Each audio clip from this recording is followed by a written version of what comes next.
فرمایا قد خلت من قبلکم سنن، دیکھو مسلمانوں تم سے پہلے بھی بہت سی مثالیں گزر چکی ہیں۔ اب یہ گویا کہ ماضی کی طرف اشارہ کیا جا رہا ہے۔ فسیروا فی الارض، تو ذرا زمین میں گھومو پھرو، چلو پھرو۔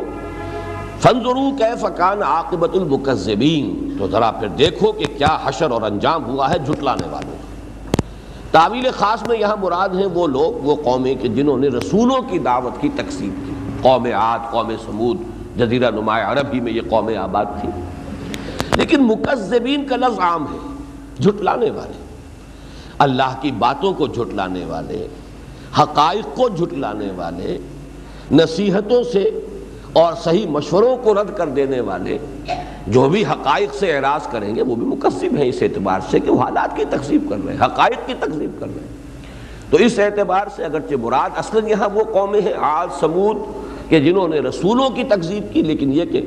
کہ فانظروا کیف کان عاقبۃ المکذبین، اس کے اندر لفظ عام جو ہے اس کے حوالے سے جنہوں نے بھی حقائق کو جھٹلایا، جنہوں نے بھی جو بات کہی گئی، جیسے کہ کئی رسولوں نے کہا اپنی قوموں سے وَلَٰكِن لَا تُحِبُّونَ النَّاصِحِينَ، کیا کریں ہم، تم پر تو یہ ہلاکت آنی ہی تھی، اس لیے کہ ہم نے تو ہر ممکن کوشش کی کہ تمہیں صحیح راستے کی طرف بلا لیں، لیکن تم اپنے خیر خواہوں کو پسند نہیں کرتے، تم تو ان کو پسند کرتے ہو جو تمہیں دھوکے دیں، تمہیں فریب دیں، سبز باغ دکھائیں، تم تو ان کی باتوں پر دھیان کرتے ہو۔ تو یہ ایک جنرلائزڈ اس سے نتیجہ نکالیے۔ آگے چلیے، ھذا بیان للناس وہدی وموعظۃ للمتقین، یہ جو ہے قرآن مجید اور یہ خاص آیات جو اس وقت تمہیں سنائی جا رہی ہیں، یہ لوگوں کے لیے وضاحت ہے، لوگوں کے لیے بیان ہے، تبیین ہے،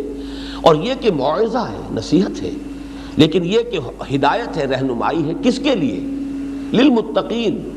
اس سے فائدہ وہی اٹھائیں گے جن کے دلوں میں کچھ نہ کچھ خوف خدا ہوگا، کچھ آخرت کی باز پرس کا احساس ہوگا، ورنہ چکنے گھڑوں کی طریقے سے بات پڑے گی اتر جائے گی، یا جو ضد پر اور ہٹ پر اڑ گئے ہیں ان پر تو اس کا کوئی اثر نہیں ہوگا،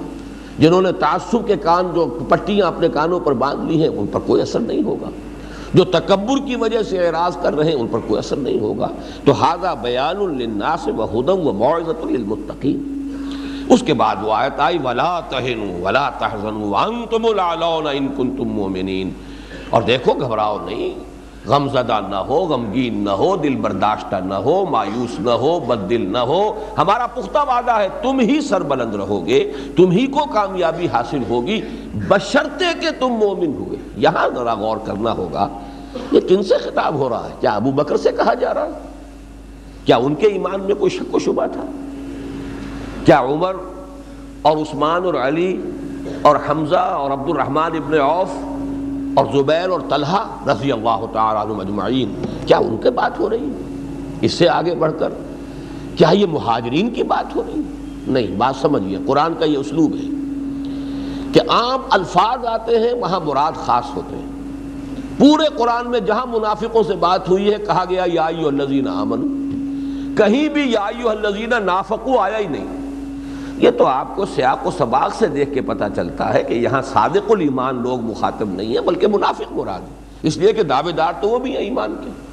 اس لیے یا ایھا الذین آمنوا کے عموم میں تو وہ بھی شامل ہے۔ تو یہاں سمجھیے کہ اصل کس کی طرف اشارہ ہو رہا ہے؟ یہ وہ مسلمان ہیں کہ جن کا تعلق مدینہ منورہ سے ہے، انصار کی جماعت، ان میں ظاہر بات ہے کہ بڑی تعداد میں کچے لوگ بھی شامل ہو گئے تھے۔ اس کی وجہ کیا ہے؟ مکے میں جو شخص ایمان لایا مار پڑنی شروع ہو گئی،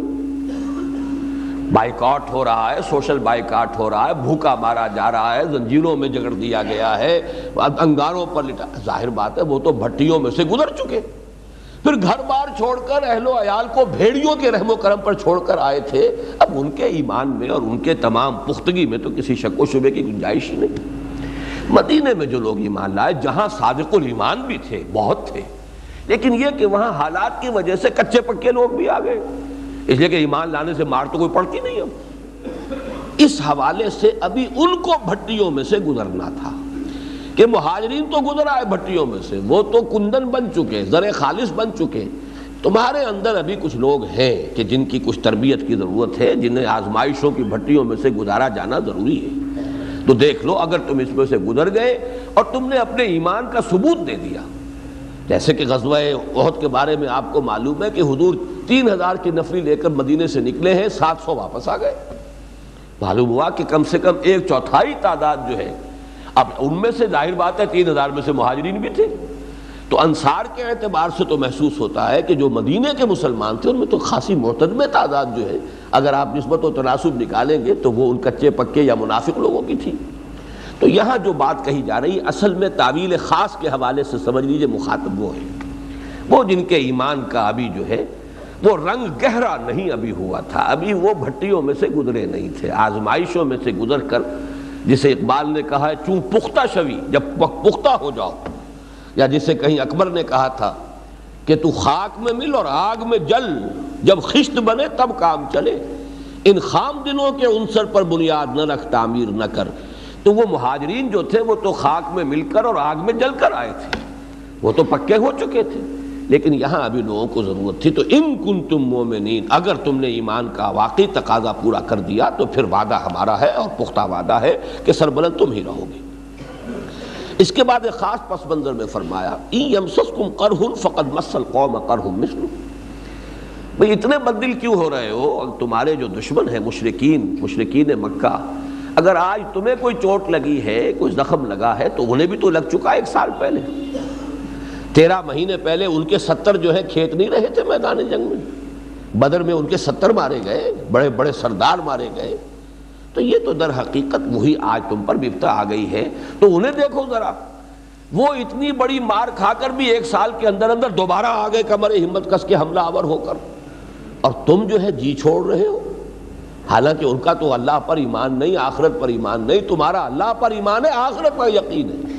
تو تمہیں تو کسی درجے میں بھی کوئی بدلی نہیں ہونی چاہیے، اس لیے کہ تمہارا تو معیاری یہ ہونا چاہیے کہ کامیابی اصل میں یہ ہے کہ ایمان پر موت آ جائے، اور سب سے بڑی کامیابی شہادت کی موت ہے۔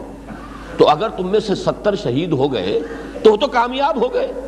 اس کو ناکامی کیوں سمجھ رہے ہو؟ انہوں دیکھو کہ وہ لوگ نہ آخرت کا یقین ہے، نہ انہیں اللہ کی طرف سے اجر و ثواب کا یقین ہے، ان سے عبرت پکڑو کہ وہ تو تم پر حملہ آور ہو گئے آ کر، پہلے بدر میں جنگ ہوئی تھی، یہاں آ کر ہیں مدینے پر آ کر حملہ آور ہوئے۔ تو ان یمسسکم قرح فقد مس القوم قرح مثلہ وتلک الایام نداولھا بین الناس۔ اب یہ ہے وہ فلسفہ ابتلاء اور آزمائش کا، یہ دن ہیں جنہیں ہم بدلتے عدلتے رہتے ہیں لوگوں کے مابین، کبھی فتح کبھی شکست، کبھی اونچ کبھی نیچ، یہ فتح ہی فتح ہوتی رہے تو کچے پکے رلے ملے رہ جائیں گے، کبھی آزمائش بھی آنی چاہیے تاکہ معلوم ہو جائے کون پختہ ہے اور کون خام ہے۔ تمیز کیسے ہوگی؟ دودھ کا دودھ پانی کا پانی کیسے جدا ہوگا؟ تلک الایام نداولھا بین الناس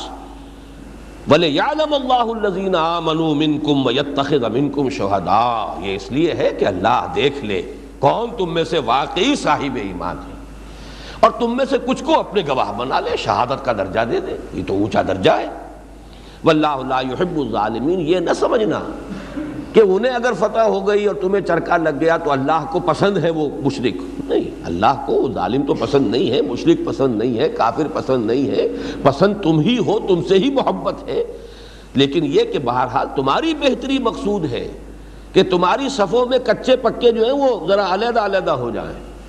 تاکہ یہ کہ اور اس سے بڑے مراحل آنے ہیں، سختر مراحل آنے ہیں، اور بھی ابھی عشق کے امتحان اور بھی ہیں، لہذا ایسا نہ ہو کہ اس سے بھی کسی زیادہ بڑے کریٹیکل مومنٹ پر، اس سے بھی زیادہ کسی نازک مرحلے میں آ کر جو ہے ایسے لوگوں کی کمزوری جو ہے وہ فیصلہ کن ثابت ہو جائے، تو یہ چھانٹی ہونی ضروری ہے۔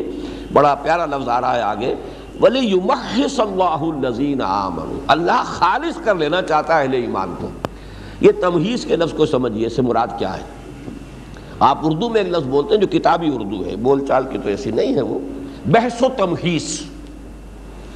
لفظی معنی کیا؟ بحث کے معنی ہوتے ہیں کریدنا۔ آپ نے دیکھا ہوگا کہ اب مرغی جو ہے وہ ٹھوگے مار مار کے زمین میں اس کو زمین کو کریدتی ہے کہ کوئی شے ہے کہ نہیں، پھر جو نکلتا ہے اس کو علیحدہ علیحدہ کرتی، کھانے کی کوئی شے ہے تو کھائے گی نا، کنکر تو نہیں کھائے گی وہ۔ تو بحث و تمحیص یہ ہے کہ بحث کے معنی کھود کرید کرنا، اور تمحیص جو ہے علیحدہ علیحدہ کر دینا، ممیز کر دینا۔ تو اللہ ممیز کر لینا چاہتا ہے، وَلِيُمَحِّصَ الَّذِينَ آمَنُوا، اللہ چاہتا ہے کہ اہل ایمان کو علیحدہ کر لے، بالکل جو ہے وہ گڈمڈ نہ رہیں ان کے ساتھ جو منافق ہیں اور کچے پکے لوگ ہیں۔ وَيَمْحَقَ الْكَافِرِينَ، اب جب یہ علیحدہ ہو جائے گا معاملہ تو پھر کافروں کو وہ تباہ کرے گا۔ ورنہ کافر تمہارے اندر ہی گڑبڑ رہیں گے تو ظاہر بات ہے کہ پھر تو وہ اس طرح کا عمومی عذاب اگر آیا تو ان کافروں کے ساتھ اہل ایمان بھی اس چکی میں پس جائیں گے. جیسے کہ فرمایا گیا سورہ فتح کے اندر کہ اس وقت بھی ہم تمہیں یعنی یوں سمجھیے کہ جب صلح حدیبیہ ہوئی ہے مسلمانوں ہم تمہیں فتح دے چکے تھے, فتح ہو گئی تھی تمہاری, لیکن ہم نے جنگ سے ہاتھ روک لیے تمہارے اور کفار کے, اس لیے کہ مکے کے اندر کچھ ایسے لوگ بھی تھے کہ جو مومن تھے, مرد تھے, عورتیں تھیں, بوڑھے تھے اور وہ ہجرت نہیں کر سکے تھے. اس وقت اگر کہیں یہ بھٹی دہک جاتی اور تم جو ہے ان کو بھی پیس دیتے کفار کے ساتھ, تو اللہ نے ان کی وجہ سے ابھی ہاتھ روک لیا, تمہارے ہاتھ روک لیے, ان کے بھی ہاتھ روک لیے. اس کے بعد آئی ہے وہ کانٹے والی آیت جو ہے قرآن مجید کی, کہ جو ایک ہی مضمون پر قرآن مجید میں یہ 4 آیتیں آئیں. ام حسبتم ان تدخلوا الجنہ, کیا تم نے یہ سمجھا تھا کہ جنت میں داخل ہو جاؤ گے؟ ایک بات تو یہ نوٹ کیجئے کہ یہاں بات تو ہو رہی ہے فتح اور شکست کی, بات فوراً اللہ نے کی جنت کی. کیا مطلب؟ یہ فتح و شکست جو ہے دنیا میں, اس سے تمہیں دلچسپی ہوگی, ہمیں تو اصل دلچسپی یہ کہ کون ہے ہمارے اصل بندے جو ہمارے گھر میں جو ہم نے ان کے لیے تیار کیا ہوا جنت میں پہنچ جاتے ہیں. ہماری دلچسپی تو اس سے ہے, ہم تو چھانٹی کر رہے ہیں اہل جنت کی. اور تم بھی اگر صاحب ایمان ہو تو تمہارا معیار کامیابی کا یہ نہیں ہونا چاہیے کہ فتح ہوئی یا شکست ہوئی, کامیابی ہوئی یا ناکامی ہوئی. یہ ہونا چاہیے جس کا خاتمہ ایمان پر ہو گیا وہ کامیاب ہو گیا, چاہے نہایت قسم پرسی کے عالم میں اس کی موت ہوئی ہو, چاہے جیسے کہ ابو جہل نے بدبخت نے حضرت سمیہ کو ہلاک کیا ہے, انتہائی سخت ٹارچرز دے کر کیا ہے, پھر شرمگاہ میں برچھا مارا ہے, جوان بیٹے کے سامنے برہنہ کیا ہے, کیا کچھ نہیں کیا ہے, لیکن وہ تو کامیاب ہو گئی. اسی لیے حضور وہاں سے گزرتے تھے اور فرماتے تھے اسمروا یا آل یاسر فإن موعدکم الجنہ, اے یاسر کے گھر والوں صبر کرو, تمہارے وعدے کی جگہ جنت ہے. تو اللہ کو تو دلچسپی اس سے ہے. یہ فتح و شکست دنیا میں یہ تو اونچ نیچ ہوتی رہتی ہے, اس سے کوئی اصل مسئلہ نہیں ہے. اصل مسئلہ تو ہے جنت کا. ام حسبتم ان تدخلوا الجنہ, یہ نہیں کہا کہ کیا تم نے یہ سمجھا تھا کہ کامیاب ہو جاؤ گے اور تمہیں فتح حاصل ہو جائے گی. نہیں, حالانکہ بحث وہی ہو رہی ہے, لیکن اصل نصب العین کیا ہونا چاہیے وہ ہے حصول جنت. اصل نصب العین کیا ہے؟ فلاح اخروی, اس کو نمایاں کیا ہے. تمہاری نگاہ تو وہاں جمی ہونی چاہیے. ام حسبتم ان تدخلوا الجنۃ ولما یعلم اللہ الذین جاہدوا منکم ویعلم الصابرین, ابھی تو اللہ نے دیکھا ہی نہیں تم میں سے کہ جو واقعتاً جہاد کرنے والے ہیں, اور ابھی تو اللہ نے دیکھا ہی نہیں کہ کون ہے تم میں سے جو صبر کرنے والے ہیں. اب دیکھیے یہاں بھی اطلاق مہاجرین پر نہیں ہو سکتا. ان کا ایمان, ان کا صبر تو پورا کا پورا وہ امتحانات پاس کیے ہوئے ہیں. وہ تو یوں سمجھیے کہ آخری درجے میں جس کو کہا جائے فرسٹ ڈویژن سے آگے ڈسٹنکشن میں کامیاب ہو چکے. لیکن یہ کہ مراد کون ہے یہاں پر؟ اگرچہ الفاظ عام ہیں, اصل میں مراد ہیں وہ لوگ جو مدینے میں ایمان لائے, اور خاص طور پر ان میں سے جن میں ابھی کچھ کچائی ہے. تو فرمایا ابھی ہمیں گزارنا ہے, ہمیں دیکھنا ہے کون تم میں سے واقعتاً ایمان لائے ہیں, صدق دل سے لائے ہیں, پختگی کے ساتھ لائے ہیں, جن کے دلوں میں ایمان راسخ ہو گیا ہے, اور کون واقعتاً صبر کرنے والے ہیں, جمے رہنے والے ہیں, ڈٹے رہنے والے ہیں, امتحانوں میں سے, آزمائشوں میں سے کامیابی کے ساتھ گزر جانے والے ہیں. تو ابھی یہ مرحلہ جاری رہے گا. وَلَقَدْ كُنْتُمْ تَمَنَّوْنَ الْمَوْتَ مِنْ قَبْلِ أَنْ تَلْقَوْهُ. اور یہ بھی ذرا نوٹ کیجئے کہ ایک ہماری اس علاقے کی ہریانے کی زبان کی ایک کہاوت ہے کہ تھوتھا چنا باجے گھنا. یہ عام طور پہ کہتے ہیں خالی برتن زیادہ کھڑکتا ہے. تو جن لوگوں کے دلوں میں ایمان قدرے کم تھا وہ زیادہ بڑے بلند دعوے کرتے تھے, جی ہمیں تو شہادت چاہیے, بس اللہ کی رضا چاہیے, ہمیں تو کچھ نہیں چاہیے دنیا سے, ہم تو چاہتے ہیں کہ فوراً جو ہے شہادت کی موت ہمیں حاصل ہو جائے. چنانچہ یہ فیصلہ کہ غزوہ احد میں میدان میں جا کر مقابلہ ہوگا, یہ بھی کچھ پرجوش نوجوانوں کے اصرار پر حضور نے کیا تھا. ورنہ حضور کی اپنی رائے بھی یہ تھی کہ مدینے میں محصور ہو کر دفاع کیا جائے. اور یہ کہ عبداللہ ابن ابی, اب یہ بھی ایک بڑی عجیب بات ہے, نوٹ کر لیجئے کہ کبھی ایسا ہو سکتا ہے کہ ایک ہی بات, ایک ہی رائے نہایت اخلاص کی بنیاد پر بھی ہو اور منافقت کی بنیاد پر بھی ہو. رائے تو ایک ہے, لیکن ایک شخص وہی رائے دے رہا ہے نہایت خلوص کی بنیاد پر. حضور کی رائے بھی وہی تھی کہ مدینے میں محصور ہو کر مقابلہ کیا جائے, عبداللہ ابن ابی کی رائے بھی وہی تھی. لہذا ظاہر کسی بات کا اور ہے اور باطن کچھ اور ہے. اسی کو کہا جاتا ہے, حضرت علی رضی اللہ تعالی عنہ نے خوارج کا جو کلمہ تھا اس پر یہی کہا تھا, کلمۃ حق ارید بها الباطل، جو کچھ یہ کہہ رہے ہیں ان الحکم الا للہ، یہ تو کلمہ حق ہے، اس کا کون انکار کرے گا کہ اللہ کے سوا کسی کے لیے حکم نہیں، فیصلے کا اختیار نہیں، حاکمیت نہیں. لیکن یہ جو کہہ رہے ہیں کلمۃ حق، بات حق کہہ رہے ہیں ارید بها الباطل، لیکن اس سے جو ان کا مقصود ہے وہ باطل ہے، بات صحیح نہیں ہے.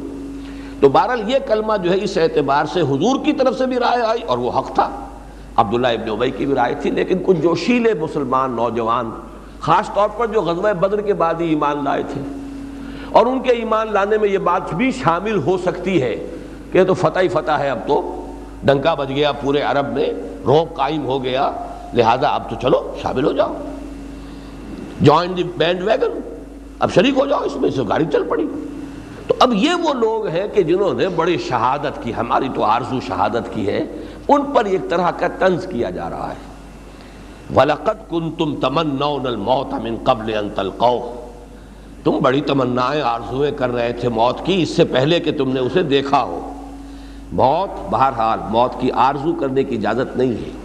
شہادت اور شے ہے، شہادت کی موت ہو، لیکن موت کی آرزو آپ نہیں کر سکتے کہ زندگی جو ہے جلدی ختم ہو جائے. لہذا اس حوالے سے وَلَقَدْ تَمَنَّوْنَ كُنْتُمْ تَمَنَّوْنَ الْمَوْتَ مِنْ قَبْلِ أَنْ تَلْقَوْهُ، اب تم نے دیکھ لیا، فَقَدْ رَأَيْتُمُوهُ وَأَنْتُمْ تَنْظُرُونَ، تم نے اب آنکھوں میں آنکھیں ڈال کر دیکھا ہے نا موت کے موت کیا شے ہے. تو یہ ایک طرح کا طنز ہے ان لوگوں پر. تو پس منظر میں وہی سمجھیے کہ وہ لوگ ہیں کہ جو ابھی وہ کچے پکے قسم کے، پکے نہیں کچے لوگ تھے، وہی ہیں کہ جن کی طرف یہ روح سخن ہے. بہرحال اب ان آیات کے بعد آئیے ان کے حوالے سے جو مجھے باتیں عرض کرنی ہیں. پہلی بات تو یہ ہے کہ جو صورت سامنے آئی ہے اس وقت اس انتخابات کے نتیجے میں، کون جیتا کون ہارا اس کو چھوڑیے، اس پر تو میں پچھلے جمعے میں کچھ مفصل گفتگو کر بھی چکا ہوں. اور یہ کہ وہ آج وہ آ گیا ہے تازہ اس کا شمارہ ندائے خلافت کا، اس میں میری وہ پچھلی جمعے کی تقریر تقریباً ساری چھپ گئی ہے. البتہ یہ کہ نوائے وقت میں جو شروع ہوا ہے تو مجھے محسوس ہوا ہے، سرسری طور پر میں نے ابھی دیکھا ہے کہ شاید کچھ حصے مجھے پسند نہیں آئے تو انہوں نے حذف کیے، لیکن یہ کہ ندائے خلافت میں وہ جو کہ تو منو انشائع ہوئی. پہلی بات تو یہ سمجھیے کہ یہ کیفیت جو سامنے آئی ہے کم سے کم میرے لیے اور جو بھی میرے قریبی رفقا ہیں جو میری سوچ میرے فکر سے واقف ہیں ان کے لیے ہرگز غیر متوقع نہیں تھی. اس لیے کہ ہم نے یہ بات، میں جو بات بلکہ ہم کی بجائے اب لفظ میں استعمال کر رہا ہوں، میرا یہ تجزیہ ٹھیک 1 سال پہلے شائع ہو چکا ہے. 14-15 ستمبر کے نوائے وقت میں میرا مضمون شائع ہوا، جس میں یہ جملہ بھی موجود تھا کہ مستقبل قریب میں پاکستان سطحی مذہبیت کا لبادہ اتار کر عریاں سیکولرزم کی راہ اختیار کر لے گا. ہماری مذہبیت جو بھی تھی وہ سطحی سی تھی، اوپر کی ٹیپ ٹاپ تھی، کوئی اس کی بنیاد حقیقی بنیاد نہیں تھی. لیکن یہ کہ چل رہا تھا، کچھ نہ کچھ نعرہ تھا اسلام کا، کچھ نہ کچھ یہی حصے شاید نکالے بھی گئے ہیں نوائے وقت کے مضمون میں سے، کہ میں نے کہا تھا کہ تحریک پاکستان میں بھی اسلام کا نعرہ ہی نعرہ تھا، حقیقت کہاں تھی؟ حقیقت ہوتی تو وہ حقیقت نظر آنی چاہیے تھی قیادت کے اندر. قیادت میں تو اسلام، وہ پریکٹسنگ مسلم تو نہیں تھے وہ لوگ. اور علماء جو تھے جو بھی تھے، چاہے وہ شبیر احمد عثمانی ہو رحمۃ اللہ علیہ، چاہے ظفر احمد عثمانی ہو رحمۃ اللہ علیہ، چاہے بڑے بڑے پیر ہوں، پیر جماعت علی شاہ ہوں رحمۃ اللہ علیہ، پیر ماکی شریف ہوں رحمۃ اللہ علیہ، یہ سب معاونین تھے، قائدین نہیں تھے. تحریک پاکستان کی قیادت پریکٹسنگ مسلم پر مشتمل نہیں تھی. ان کا کردار، ان کا اخلاق یہ اپنی جگہ پر ہے، لیکن یہ صداقت، امانت، دیانت، یہ چیزیں تو وہ ہیں کہ جو کسی غیر مسلم میں بھی ہو سکتی ہیں. ان کے کردار، ان کا کریکٹر، جس کو ہم کہتے ہیں مذہبی آدمی، شاعر اسلام کا پابند ہو، عبادات پر پابند ہو، حلال اور حرام پر کارمند ہو، اگر یہ نہیں ہے تو پھر وہ عامل آدمی تو نہیں ہے، عملی انسان تو نہیں ہے. بہرحال یہ سمجھ لیجئے کہ ہمارے پاس جو کچھ اسلام ابھی تک چلا آ رہا تھا وہ در حقیقت ایک سطحی سا، جسے ونیئر کہتے ہیں. آج کل آپ کو معلوم ہے کہ فرنیچر بنتا ہے، نیچے جو ہے وہ جو بھی کچھ ہو، اوپر بڑا خوبصورت ونیئر جو ہے وہ ٹیک کا لگا دیں یا کوئی اور اعلیٰ قیمت کا، وہ ونیئر ہوتا ہے، معلوم ہے اس کے نیچے یہ پوری ٹھوس لکڑی نہیں ہے. تو یہ بہرحال میں نے تجزیہ لکھا تھا جو 2 مضامین شائع ہوئے تھے، اور اسی میں ایک بات میں نے اور بھی عرض کی تھی کہ مذہبی جماعتیں جو ہمارے ہاں ہیں، مذہبی اور دینی جماعتیں جو اس سیاست میں ملوث رہی ہیں اور جنہوں نے اپنی ساری توانائیاں اس میں گنوائی ہیں، خرچ کی ہیں یا گنوائی ہیں، انہوں نے ایک کریڈٹ لیا تھا جو میں بھی مانتا ہوں کہ ہاں ان کا کریڈٹ تھا، اور یہ کہ انہوں نے یہ کہا تھا کہ ہم چاہے یہاں اسلام نافذ نہیں کرا سکے لیکن ہم نے سیکولرزم کے قدم بھی یہاں جمنے نہیں دیے۔ یہ میں سمجھتا ہوں کہ کہنے کا انہیں حق حاصل ہے کہ جو بھی کچھ انہوں نے کیا اس کے نتیجے میں ضرور یہ تھا کہ سیکولرزم بھی اپنے جڑیں یہاں پر جو ہے بالفعل جما نہیں سکا، لیکن یہ کہ میرا تجزیہ یہ تھا کہ اب یہ کریڈٹ بھی ختم ہو جائے گا۔ اب یہ ملک جو ہے، جو حالات نظر آ رہے ہیں وہ یہ ہے کہ کھلم کھلا سیکولرزم کی طرف جائے گا۔ تو اس اعتبار سے تو یہ بالکل میرے تجزیے کے مطابق ہے، جو میں نے بات کہی تھی اس کے عین مطابق ہے، تو مجھے اس پر کوئی صدمہ نہیں ہونا چاہیے، لیکن ہوا ہے۔ وہ کیوں ہوا ہے اس کا آپ تجزیہ سمجھ لیجئے۔ کسی شے کو علمی طور پر جاننا اور ہے اور آنکھوں سے دیکھنا اور ہے۔ ابھی میں نے آیت آپ کو سنائی، تم موت کی بڑی آرزو کر رہے تھے لیکن اب اپنی آنکھوں سے دیکھ لیا نا موت کو، تو بڑا فرق ہے موت کو دیکھے بغیر اس کے بارے میں گفتگو کرنا اور موت کو آنکھوں سے دیکھنا۔ وَلَقَدْ رَأَيْتُمُوهُ وَأَنْتُمْ تَنظُرُونَ، ذرا انداز دیکھیے، اسلوب دیکھیے۔ اب دیکھ لیا نا تم نے موت کو اور اپنی آنکھوں سے دیکھ لیا۔ یہی بات قرآن مجید میں آئی ہے، اور ایک اور دوسرے مقام پر کہ کَلَّا لَوْ تَعْلَمُونَ عِلْمَ الْيَقِينِ لَتَرَوُنَّ الْجَحِيمَ ثُمَّ لَتَرَوُنَّهَا عَيْنَ الْيَقِينِ، اگر تم اس کو علم یقین کی حیثیت سے سمجھ لو آج، تو پھر بھی تمہیں نظر آ جائے گی کہ ہاں آخرت حق ہے، جنت حق ہے اور جہنم حق ہے، لیکن یہ کہ ایک وقت وہ آئے گا پھر یہ آنکھوں سے دیکھو گے۔ ابھی تو یہ کہ علمی طور پر جان لو، پہچان لو، مان لو، ایمان لے آؤ غیب میں رہتے ہوئے، یہ یؤمنون بالغیب ثم لترونها عین الیقین، تو ظاہر بات ہے کہ جب عین الیقین سے بات سامنے آتی ہے، ایک تلخ حقیقت سامنے آتی ہے، تو اس کے اثرات کا انسان کے قلب پر، اس کے اعصاب پر، اس کے احساسات کے اوپر ایک تاثر جو ہے وہ پیدا ہونا یہ فطری ہے۔ تو اس صدمے میں برابر کا شریک ہوں، مجھے اس پر معاذ اللہ ثم معاذ اللہ ثم معاذ اللہ کوئی خوشی نہیں ہے کہ میری جو ایک پیشن گوئی تھی وہ صحیح ثابت ہو گئی یا میرا تجزیہ جو ہے اس کی کوئی حقانیت لوگوں کے سامنے آ گئی، بلکہ صدمہ ہے جو بات آئی ہے، اور اس سے بھی بڑھ کر یہ کہ میرے اندیشوں سے کہیں زیادہ خطرناک صورت سامنے آئی۔ اتنی بری صورت میں بھی نہیں سمجھتا تھا، حالانکہ میں خود اپنے بارے میں بارہا میں نے اقرار کیا ہے کہ میں کچھ پیسیمسٹ قسم کا انسان ہوں۔ ہوتے ہیں مختلف لوگوں کے طبائع، کچھ لوگ ہوتے ہیں جو معاملات کے روشن رخ ہی پر نگاہ جمائے رکھتے ہیں، کچھ لوگ ہوتے ہیں کہ جن کا رخ زیادہ جو ہے ان کی نگاہ جمی رہتی ہے تاریک رخ پر، پیسیمسٹ، آپٹیمسٹ، پیسیمسٹ، یہ ہوتے ہیں مزاج ہیں اللہ نے بنائے ہیں۔ تو میں اپنے آپ کو آپٹیمسٹ لوگوں میں سے شمار نہیں کرتا، مزاجاً طبعاً میں پیسیمسٹ ہوں، لیکن میں بھی اس درجے نہیں سمجھتا تھا کہ یہ حال ہو چکا ہے ہمارے معاشرے میں، اس کا اندازہ مجھے نہیں تھا۔ اس کی شدت اور گہرائی کی جو سامنے اب تصویر آئی ہے، یقیناً وہ میرے لیے بھی بہت ہی صدمے کا موجب بنی ہے۔ چنانچہ بے نظیر صاحبہ اور ان کی پیپلز پارٹی، اس کو میں اس وقت زیر بحث لانا نہیں چاہتا، پچھلے جمعے میں تفصیل سے میں بیان کر چکا ہوں، ہمیشہ بیان کرتا رہا ہوں اور چھپ بھی چکا ہے ندائے خلافت میں کہ میں نے یہ الفاظ کہے ہیں کہ میرا گمان یہ تھا کہ کم سے کم بے نظیر کی سیاست اس ملک سے ختم ہو جائے گی۔ اسلامی حدود اور تعزیرات کا مذاق اڑایا، اسے وحشیانہ قرار دیا، تو دینی حمیت اور غیرت کا تقاضا تو پھر یہ تھا کہ یہاں اس کو ووٹ نہ دیا جاتا۔ اسی طریقے سے پاکستانی حمیت و غیرت جو بیان انہوں نے دیا تھا نیو یارک میں جا کر نیوکلیئر پروگرام کے بارے میں سمجھتا تھا کہ پاکستان سے جن لوگوں کو دلچسپی ہے، ایک غیرت اور ایک حمیت ملکی وطنی بھی ہے، تو اس حوالے سے میں نے کہا تھا کہ سیکولرزم تو آئے گا لیکن یہ کہ بے نظیر کی سیاست اس ملک سے ختم ہو جائے گی۔ مجھے اندازہ ہوا کہ وہ بات نہیں ہے، حمیت نام تھا جس کا گئی تیمور کے گھر سے۔ معلوم ہوا کہ یہاں تو مسئلہ جو ہے صاف کھلم کھلا سیکولرزم والی جماعت جو ہے اسے جو بھی پذیرائی حاصل ہوئی ہے اس کا مجھے اتنا خیال نہیں تھا کہ خاص طور پر ان کی شخصیت کے اعتبار سے۔ لیکن یہ کہ آج ہی کے نوائے وقت میں جو صورت سامنے آئی ہے اس کی ایک مثال اصل میں ایک بہت ہی تلخ حقیقت کی حیثیت سے سامنے آئی ہے۔ آج کے نوائے وقت میں جو یہ مضامین چھپتے ہیں انگریزی کے مختلف باہر کے اخبارات اور جرائد سے لے کر، ان میں انڈیا ٹوڈے یہ بھارت کا ایک جریدہ ہے، اس کے کسی شیکھر گپتا صاحب کا مضمون آیا ہے پاکستان میں یہ جو الیکشن کے نتائج ہیں ان کے جو بھی تجزیہ انہوں نے کیا ہے، اس میں جو کچھ میں نے پڑھا میرے علم میں یہ بات نہیں تھی. شیخ رشید جو اس ملک میں اباحیت مغربی تہذیب اس کا سب سے بڑا سمبل بن گیا تھا، اس لیے کہ وہ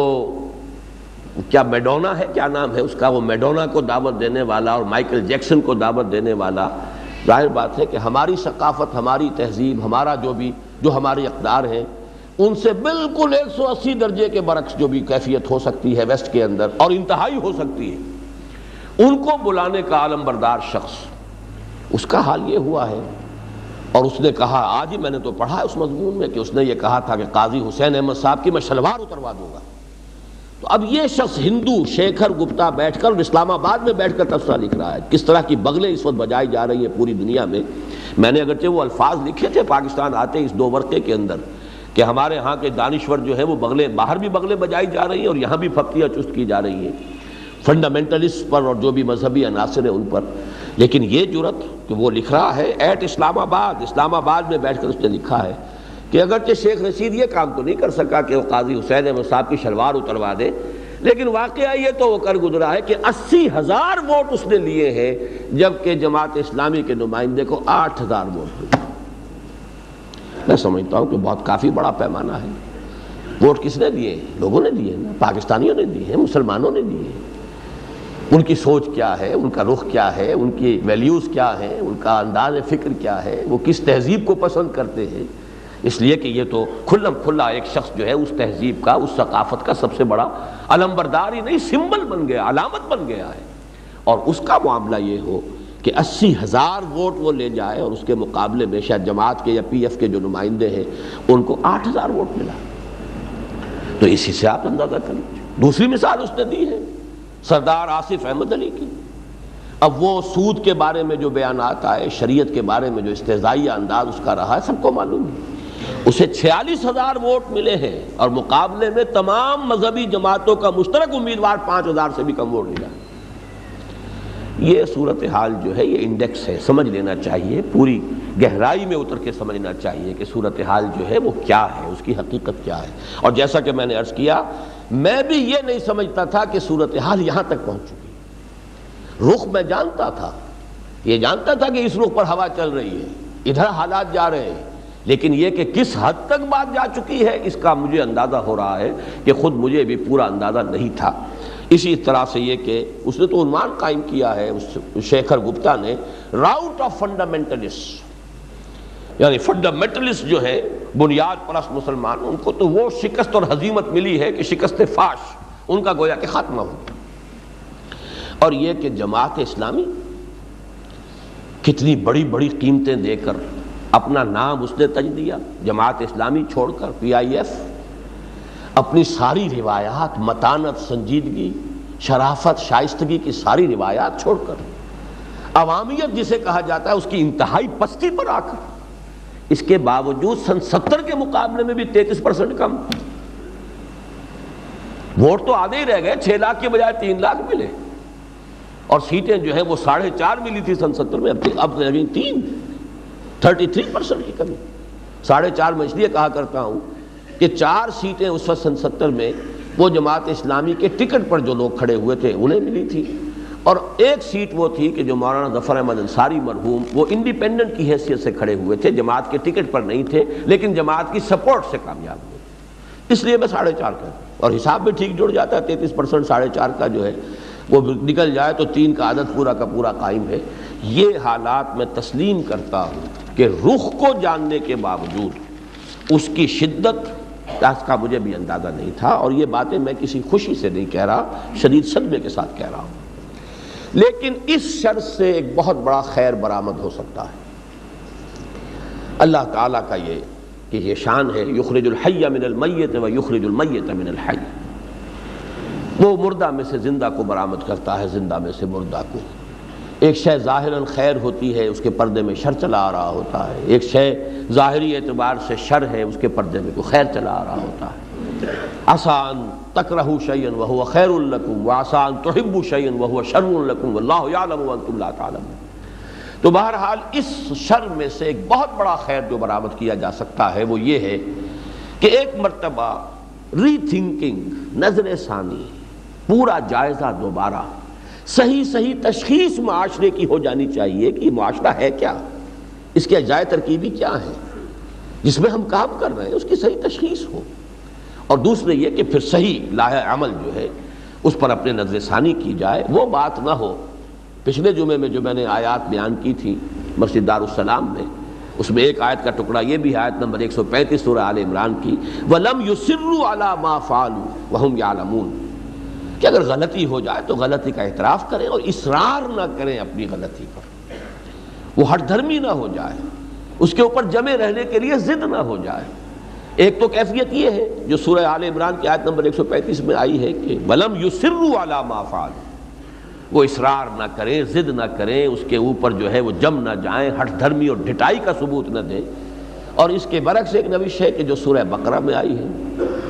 اخذت العزت بالاسم، جب کہا جاتا ہے کہ اللہ سے ڈرو، اللہ کا خوف کرو، اپنے اعلیٰ معاملات کو درست کرو، تو عزت نفس جو ہے اس کی انانیت اسے اور جما دیتی ہے گناہ کے اوپر۔ کیسے مان لوں کہ خطا ہو گئی، کیسے مان لوں کہ غلطی ہوئی، کیسے مان لوں کہ میرا حساب جو ہے، میرا اربع جو ہے وہ غلط نکلا، کیسے مان لوں کہ میرا صغرا کبرا جو ہے صحیح نہیں تھا۔ یہ تو اس کا مطلب یہ ہے کہ میں گویا کہ میری ہیٹی ہو جائے گی اور میری جو حیثیت ہے، حیثیت عرفی جو جس کو کہا جاتا ہے، وہ ختم ہو جائے گی۔ تو یہ دو رویے ہیں۔ اب یہ کہ اختیار اللہ تعالیٰ نے اما شاکرم و اما کفورا، اختیار دنیا میں اللہ نے انسان کو دے رکھا ہے، چاہے ادھر جاؤ چاہے ادھر جاؤ۔ ایک راستہ وہ ہے کہ لم یصروا علی ما فعلوا، اصرار نہ کریں، ضد نہ کریں، ڈھٹائی اور ہٹ درمی سے کام نہ لیں۔ ایک راستہ وہ ہے کہ اخذت العزت بالاسم، کہ اپنی عزت نفس جھوٹی انانیت کی وجہ سے اس غلطی کے اوپر، اس گناہ کے اوپر ضد کریں اور اڑ جائیں۔ اب میں ذرا تجزیہ کر کے آپ کو بتانا چاہتا ہوں کہ جن جماعتوں نے، مذہبی یا دینی جماعتوں نے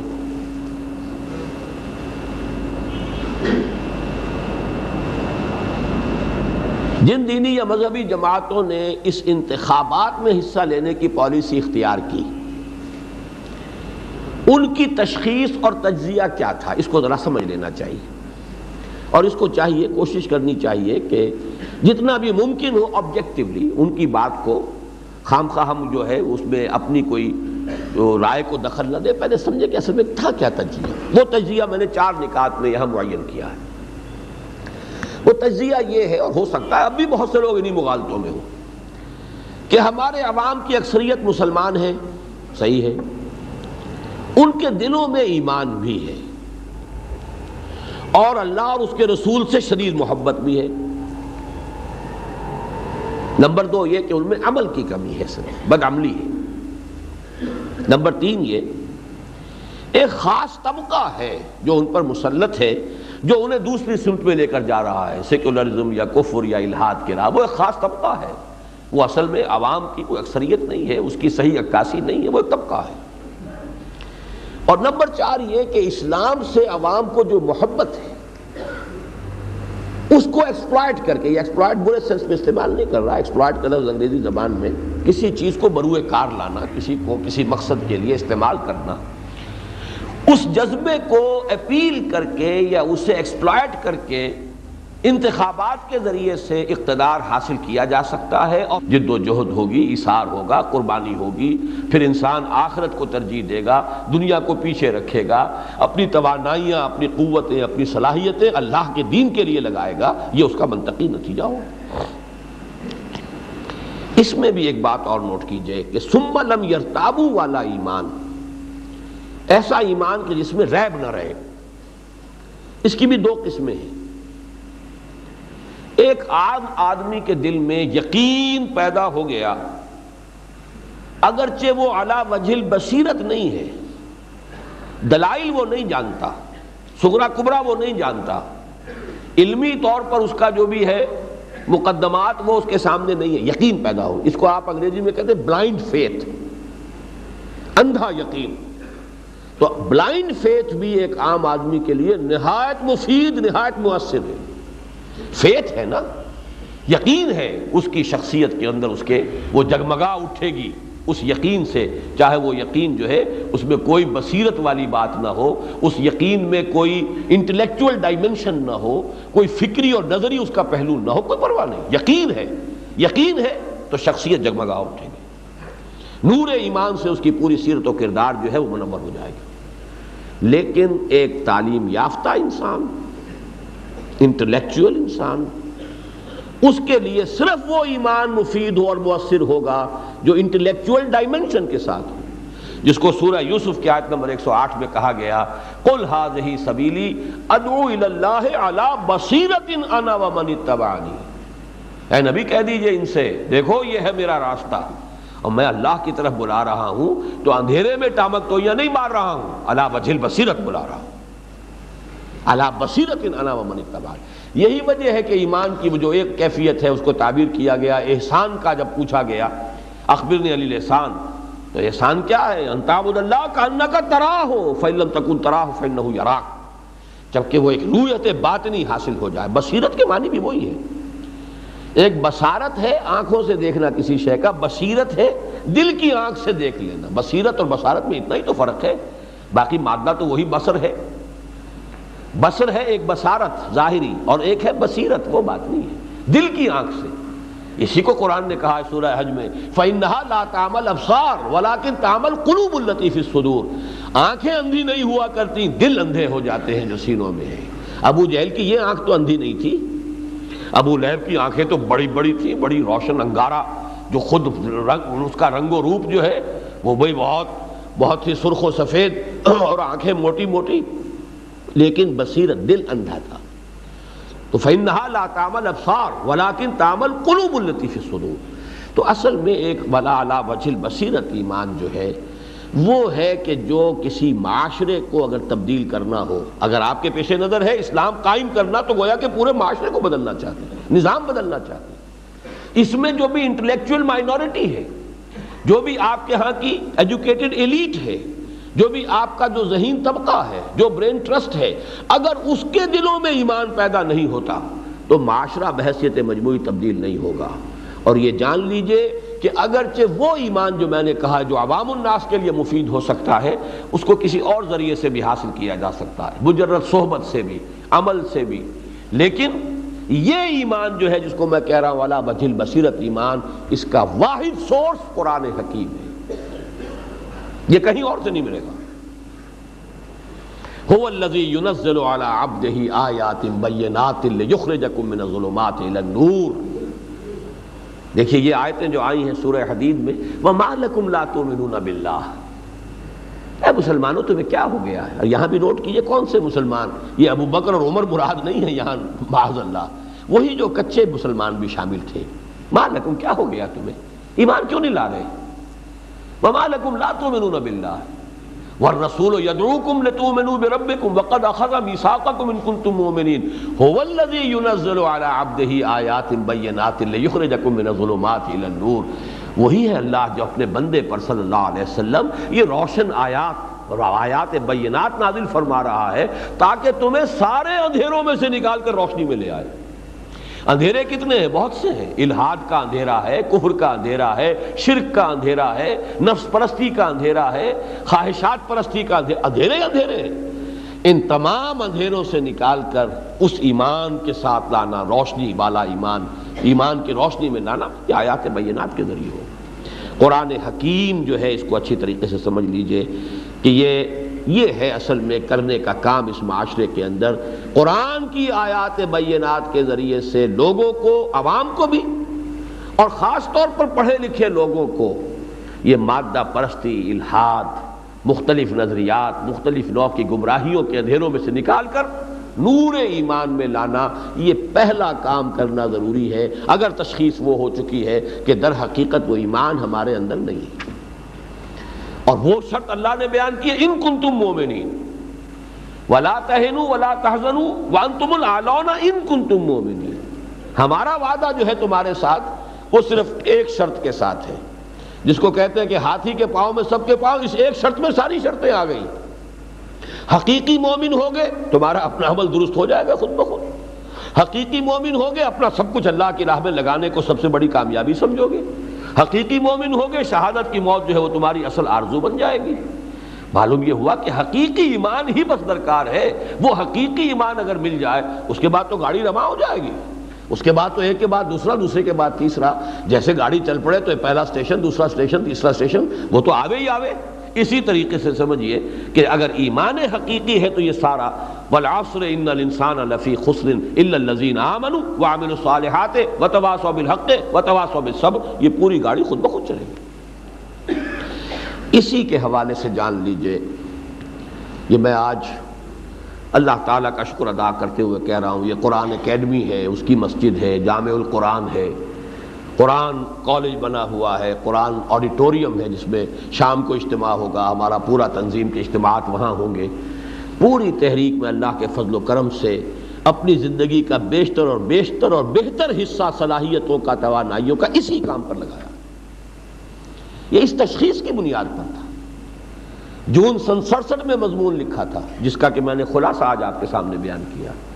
جو تشخیص تھی اسی کو تجویز کیا، اسی پر عمل کیا، اسی پر اپنی زندگی کا،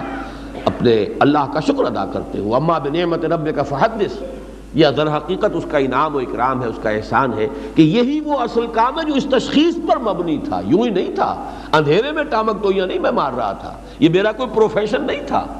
میں کوئی نہ تو بائی پروفیشن کوئی عالم دین تھا یا کوئی اور میرا اس طرح کا کوئی مشغلہ تھا، یہ تو اس تشخیص کی بنیاد پر یہ راستہ اختیار کیا ہے، تشخیصی پر تجویز جو ہے وہ مبنی ہوتی ہے۔ آگے چلیے،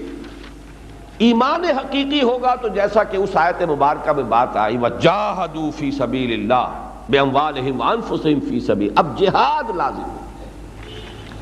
اور یہاں نوٹ کرنے کی بات یہ ہے کہ جہاد کی پہلی منزل حضور کے فرمان کے مطابق المجاہد من جاہد نفسہ، مجاہد تو حقیقت میں وہ جو اپنے نفس سے جہاد کر سکے، نفس کو اللہ کا تابع بنانا۔ لا یؤمن احدکم حتی یکون ہواہ تبعا لما جئت بہ، تم میں سے کوئی شخص مومن نہیں ہو سکتا جب تک کہ اس کی خواہش نفس تابع نہ ہو جائے اس کے جو میں لے کر آیا ہوں۔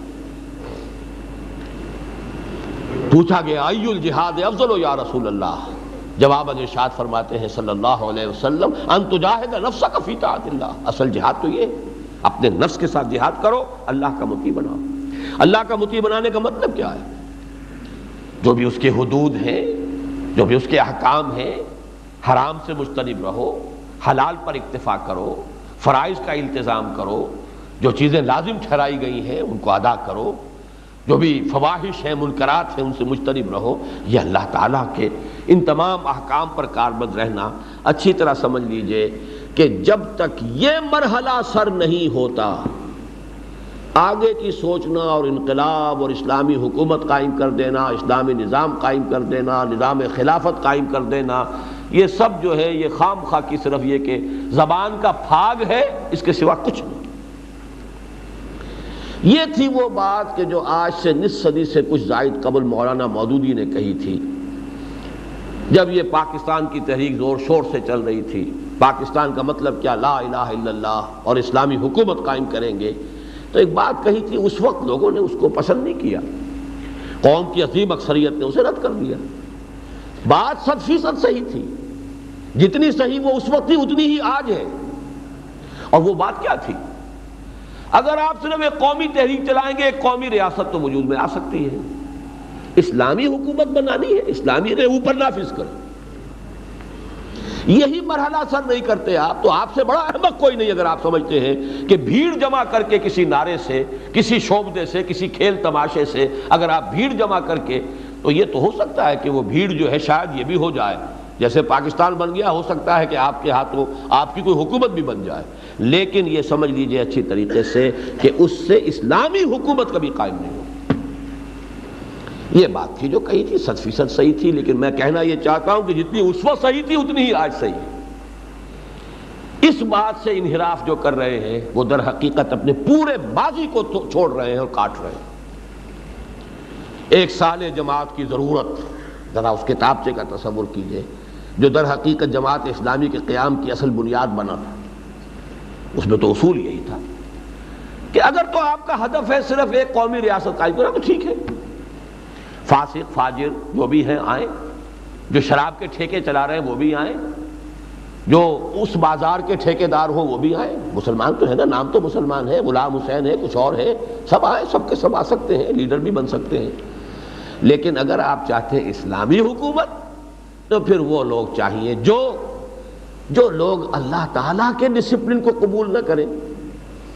جو لوگ ایک ایسی جماعت کے ڈسپلن کی پابندی کرنے کو تیار نہ ہو کہ جو دین کے لیے کام کرنا چاہتی ہے، ان سے ان کی بھیڑ جمع کر کے کوئی توقع کرنا کہ کوئی اسلامی کام ہو جائے گا، اس سے بڑی حماقت اور کوئی نہیں۔ بہرحال یہ جو دو باتیں ہیں، جیسا کہ میں نے عرض کیا، ایسے لوگ جمع ہوں، علیکم بالجماعہ، ایمان دل میں، اپنی شخصی زندگیوں کے اندر اسلام کو قائم کر دیں، نافذ کریں، حلال پر اکتفا، حرام سے بچیں، چاہے فاقہ آئے۔ وَلَنَبْلُوَنَّكُمْ بِشَيْءٍ مِّنَ الْخَوْفِ وَالْجُوعِ وَنَقْصٍ مِّنَ الْأَمْوَالِ وَالْأَنفُسِ وَالثَّمَرَاتِ۔ اور یہ اچھی طرح سمجھ لیجئے، مکے میں جو شخص اسلام لاتا تھا مار پڑنی شروع ہو جاتی تھی۔ آج اسلام کے کلمے پر مار نہیں پڑتی، آج شریعت پر عمل کرنے پر مار پڑتی۔ آپ کا سوشل بائیکاٹ ہو جائے گا، آپ کے لیے معیشت کی راہیں تنگ ہو جائیں گی، آپ دیکھیں گے دنیا کے لیے راستے کھلے ہوئے، آپ کے لیے راستے بند ہیں، کیا کریں، حرام کی طرف جا نہیں سکتے،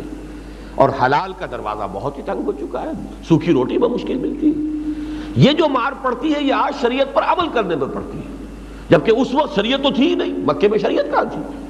سود بھی کوئی حرام نہیں ہوا تھا، شراب بھی حرام نہیں ہوئی تھی، کچھ بھی نہیں، نہ نماز کی ابھی، وہ بھی 11ویں برس میں جا کر 5 نمازیں فرض ہوئی ہیں، اس سے پہلے نہ 5 گانا نماز ہے، نہ زکوٰۃ ہے، نہ صوم ہے، کچھ بھی تو نہیں تھا۔ ہاں تھا کیا؟ جو سب سے بڑی شے ہے، مار پڑتی تھی،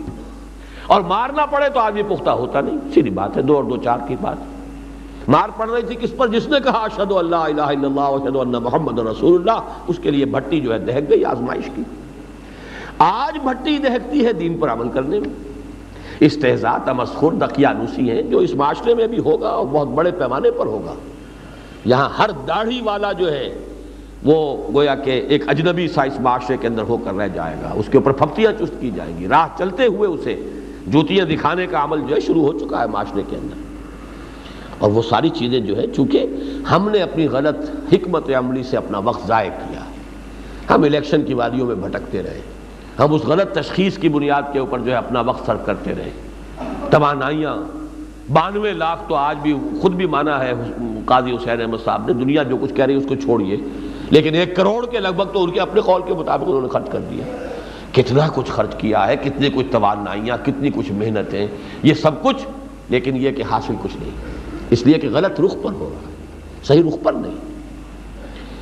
بہرحال علیکم بالجماعہ، اور آمرکم بخمس بالجماعت والسمع والطاعت والہجرت والجہاد فی سبیل اللہ، جماعت کی شکل، لیکن جماعت کن لوگوں کی؟ ان لوگوں کی کہ جو دین کی بنیادی جو بھی اس کی ہدایات ہیں ان پر عمل پیرا ہو، ورنہ بھیڑ جمع کرنے سے کچھ حاصل نہیں۔ تو میں عرض یہ کر رہا تھا کہ یہ موقف، یہ 2 باتیں سمجھ لیجئے اچھی طرح، یہ 2 باتیں جتنی آج سے نصف صدی قبل صحیح تھیں، یہ وہ حقائق ہیں، یونیورسل ٹروتھس ہیں کہ جو آج بھی حق ہیں اور آئندہ بھی حق رہیں گے۔ چنانچہ یہ جو آج 2 ورقہ تقسیم ہوا ہے آپ کو، اگر آپ اس کے آخری صفحے کو، ہے سب کے پاس یا نہیں، اس کے آخری صفحے کے یہ 2 پیرے پڑھ لیجئے کہ پروگرام کیا ہے، کرنے کا کام کیا ہے۔ قرآن حکیم کی آیات بینات کے مدلل اور پرجوش ابلاغ کے ذریعے عوام اور بالخصوص جدید تعلیم یافتہ نوجوانوں کو ایک جانب الحاد اور مادیت اور دوسری جانب مشرکانہ اوہام کے اندھیروں سے نکال کر توحید، معاد اور رسالت پر ایمان کے نور میں داخل کیا جائے تاکہ وہ دنیا پرستی کے عملی شرک سے نجات پائیں۔ دوسرا، جو لوگ شعوری ایمان کی دولت سے بہرہ ور ہو جائیں، اب وہ صرف موروثی ایمان نہیں، موروثی عقیدہ نہیں، شعوری ایمان، انہیں ایک جانب اللہ اور اس کے رسول صلی اللہ علیہ وسلم کی غیر مشروط اطاعت اور دوسری جانب ایک ایسی جماعت کے نظم کی پابندی کا خوگر بنائیں جس کا کوئی فیصلہ اور اقدام قرآن و سنت سے متصادم، حدود شریعت سے متجاوز اور شرافت اور شائستگی کے منافی نہ ہو۔ یہ 2 باتیں جیسا کہ میں نے عرض کیا آج سے نصف صدی قبل جتنی درست تھیں اور جتنی کا درست ثابت ہوئیں اتنی ہی آج بھی درست ہے۔ ان میں کوئی تبدیلی، کوئی تحریف، ان کے اندر کوئی بھی اس سے انحراف، وہ در حقیقت اپنی منزل کھوٹی کرنا ہے، اپنی کوششوں کو برباد کرنا ہے اپنے ہاتھ میں۔ غلطی کیا ہوئی؟ یہ اتنی صحیح بات کہی گئی، اس پر ایک جماعت بنی، اس نے 6-7 سال کام کیا، تحریک پاکستان سے بھی علیحدہ رہی، قومی جد و جہد سے علیحدہ رہ کر اس نے ان 2 اصولوں کے اوپر کام کیا۔ غلطی کیا ہوئی؟ نظام کو بدلنے کے لیے انتخابات کا راستہ اختیار کر لیا۔ لیکن اس غلطی کو اچھی طرح سمجھ لیجئے کہ ہمارا موقف کیا ہے۔ ایک تو یہ کہ یہ غلطی ان گڈ فیتھ ہوئی ہے، کسی بدنیتی سے نہیں، مغالطہ ہے، ہو جاتا ہے، صرف نبی ہے کہ وہ خطا سے معصوم ہے، کہیں اگر کوئی غلط خیال کسی طرح سے پیدا ہو بھی جائے تو اللہ تعالیٰ فوراً اصلاح فرما دیتا ہے۔ کوئی غیر نبی معصوم نہیں، لہذا خطا ہو سکتی ہے۔ اور ماضی کا جائزہ لینا، جیسا کہ آج کی پہلی آیت میں نے آپ کو سنائی تھی، اس حوالے سے کیوں پچھلی صدی میں سید احمد شہید رحمۃ اللہ علیہ کی تحریک جو ہے وہ بظاہر دنیاوی اعتبار سے کیوں کامیاب نہ ہوئی؟ سوچنا چاہیے، تجزیہ کرنا چاہیے، ان کی کیا غلطی ان سے ہو گئی تھی، کیا خطا ہوئی تھی، کہاں کوتاہی رہی۔ اسی طرح ہم اپنا بھی جائزہ لیتے رہے تو اس میں قطعاً کوئی حرج نہیں، اس میں یہ کہ توہین نہ ہو اپنے بزرگوں کی، بڑوں کی، اسلاف کی، لیکن حقائق کو جاننے کے لیے، جس کو ہم تنقید کہتے ہیں، کہ اس کے بارے میں جائزہ لے کہ کہاں خطا ہوئی۔ تو بہرحال پہلی بات تو یہ جان لیجئے کہ ان گڈ فیتھ ہوئی، اور نمبر 2 اسی مغالطے کی بنیاد پر ہوئی جو میں نے آپ سے عرض کیا کہ یہ قوم بڑی عظیم اکثریت مسلمانوں کی ہے، ان کے دلوں میں تو ایمان کی روشنی ہے اور اللہ اس کے رسول کی محبت بھی ہے، بس عمل کی کمی ہے۔ ایک خاص طبقہ ہے کہ جو اس پر مسلط ہو کر اسے ایک خاص رخ پر لے کر جا رہا ہے۔ اگر اس کی جو اسلام کے ساتھ محبت اور اللہ اور اس کے رسول کے ساتھ جو محبت اور عقیدت ہے، اس کو ذرا بھڑکا کر، اسے ایکسپلائٹ کر کے، اسے مشتعل کر کے، اسے اپیل کر کے، اگر ایک دفعہ ہم انتخابات کے ذریعے سے ایک منزل سر کر جائیں اور پہنچ جائیں اقتدار میں، تو پھر اقتدار کے جو بھی وسائل و ذرائع ہیں، حکومت کے پاس جو بھی وسائل موجود ہیں، ہمارے ہاتھ میں پھر ہوگا ایجوکیشن سسٹم، ہمارے ہاتھ میں ہوں گے ذرائع ابلاغ، پھر معاشرے کو درست کر لیں۔ غلطی یہی ہوئی ہے، مغالطہ یہی ہوا ہے، خوش فہمی یہ ہوئی اس معاشرے کے بارے میں، یہ تشخیص تھی جو غلط ثابت ہوئی۔ اب دیکھیے، نوٹ کیجئے کہ اس غلطی کے نشاندہی ہم مسلسل کر رہے ہیں، جب سے تنظیم قائم ہوئی ہے مسلسل ہم کہہ رہے ہیں کہ یہ راستہ غلط ہے، یہ صحیح نہیں ہے۔ آج تک تو در حقیقت ہم عقلی اور منطقی دلائل سے اس کی اصلاح کی کوشش کر رہے تھے۔ مثلاً وہ کیا تھے؟ پہلی بات اصولاً ہم نے یہ سمجھانے کی کوشش کی کہ دیکھیے، انتخابات کسی نظام کو چلانے کے لیے منعقد ہوتے ہیں، اس کو بدلنے کے لیے نہیں ہوتے۔ یہ اصول ہے، پولیٹیکل سائنس کا اصول ہے، بنیادی بات ہے۔ جو نظام قائم ہے اس کو کون چلائے؟ میں چلاؤں یا آپ چلائیں گے؟ ہاں میں چلاؤں گا۔ آپ کہتے ہیں میں چلاؤں گا، اچھا ووٹ لے لیجیے۔ نظام بدلا نہیں جا سکتا انتخابات میں۔ نمبر 2، انتخابات میں اصل فیصلہ جو ہے وہ صرف تعداد کی بنیاد پر ہے، اکثریت اقلیت۔ اب ظاہر بات ہے، ایک طرف تو قرآن کا فیصلہ ہے مستقل، ان تطع اکثر من فی الارض یضلوک عن سبیل اللہ، اگر تم زمین کے اندر بسنے والوں کی اکثریت کی پیروی کرو گے تو وہ تو تمہیں لازماً گمراہ کر دیں گے۔ تو یہ تو موٹی سی نص قطعی ہے۔ اور اگر یہ نہیں تو عقل سے سمجھ لو کہ دیکھیے، ایک شخص ہے سرفروش، کسی مقصد کے لیے جان لیے تیار، اور ایک ہے 100 آدمیوں کی بھیڑ جن کا نہ کوئی مقصد ہے نہ اس کے ساتھ کوئی کمٹمنٹ ہے۔ اگر کوئی میدان کا مقابلہ ہوگا تو وہ 100 پر بھاری رہے گا، اور گنتی کر کے ووٹ شامل کر لے تو 100 کے مقابلے میں ایک کی کوئی حیثیت ہی نہیں۔ اس کی ڈیپتھ آف کمٹمنٹ، اس کا ایثار، اس کی قربانی بے معنی ہو جائے گی، اس عددی جو بھی اکثریت ہے اس کی بنیاد پر۔ تیسری بات کہ جو ذرا سا بھی انسان غور کرے تو سمجھ میں آ جاتی ہے کہ ہر معاشرے میں ایک پولیٹیکو سوشو اکنامک سسٹم ہوتا ہے، موجود ہے نا، کوئی خلا تو نہیں ہے۔ جاگیرداری کا نظام ہے، سرمایہ داری کا نظام ہے، جو بھی نظام ہے اس کی بنا پر یہاں اقتدار پاور بیسز بنے ہوئے ہیں، اور الیکشن میں لازماً وہی ریفلیکٹ ہوں گے، انہی کی عکاسی ہوگی۔ جاگیرداری نظام ہے تو جاگیرداری آئے گا، اکثریت انہی کی آئے گی۔ یہ تو ہو سکتا ہے کہ چچا نہ آئے بھتیجا آ جائے، ایک بھائی نہ آئے دوسرا بھائی آ جائے، جب کلش ذاتی وڈیروں کی جیسے کہ انتخاب ہوا، کون جو پیپل پارٹی کے ٹکٹ پر آیا ہے کوئی نظریاتی، یہ تو میں پوری تجزیہ کر چکا ہوں، ندا میں چھپ گیا ہے، نوائے وقت میں بھی چھپ جائے گا، لیکن یہ کہ کوئی نظریاتی وابستگی نہیں، تو وڈیروں کے آپس کی جب کلشیں ہوتی ہیں، ایک ادھر ہے تو دوسرا ادھر لازمن جائے گا، ان کے آپس کا معاملہ، تو یہ ہے در حقیقت ہوں گے وہی وڈیرے، وہی زمیندار، وہی جاگیردار، وہی جو بھی بلوچستان ہے تو جو قبائلی سردار ہیں، سرحد ہے تو جو خوانین ہیں، پنجاب ہے تو جو بڑے جاگیردار زمیندار ہیں یا جاگیردار ہیں سرائے کی علاقے کے، اور سندھ کے ہیں تو وڈیرے وہی آئیں گے،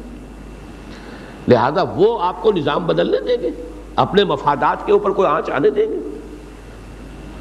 تاریخی اعتبار سے بھی بات سمجھاتے رہے ہم کہ خدا کے لیے کبھی ذرا تھوڑی دیر کے لیے سوچو، اس کو حضور کی توہین نہ سمجھیے گا، جیسا کہ میں پہلے عرض کر چکا ہوں، ہم کہاں جائیں، ہمیں تو ریفرنس کے لیے،